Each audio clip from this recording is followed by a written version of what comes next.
What if schizophrenia is not one disease with one biological cause, but many different biological routes leading to a similar clinical syndrome? This is the central idea behind the pluralistic model of schizophrenia and related disorders. The traditional dopamine hypothesis remains important. Increased presynaptic dopamine activity, particularly in the associative striatum, is strongly associated with positive symptoms and response to D2, blocking antipsychotics. But dopamine alone does not adequately explain negative symptoms, cognitive impairment, or treatment resistance. In fact, some patients with treatment-resistant psychosis do not show increased striatal dopamine synthesis. The pluralistic model therefore proposes multiple interacting pathways. Glutamatergic NMDA receptor dysfunction may disrupt cortical and hippocampal circuits and contribute to cognitive and negative symptoms, while also influencing downstream dopamine signaling. GABAergic dysfunction, particularly involving cortical interneurons, can disturb excitation and inhibition within neural networks.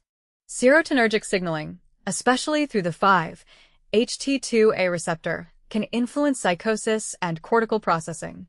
Cholinergic dysfunction involving muscarinic and nicotinic receptors may affect cognition, attention, sensory processing, and psychosis, with xanomeline trospium providing important evidence that antipsychotic efficacy is possible without direct D2 blockade.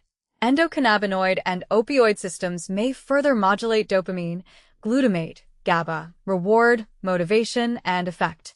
These neurotransmitter pathways do not operate in isolation.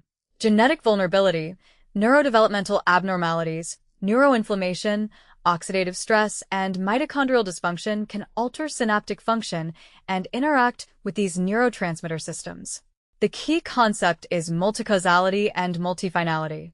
Different combinations of biological abnormalities can converge on shared brain circuits involved in salience, cognition, reward, and self-processing to produce overlapping clinical phenotypes.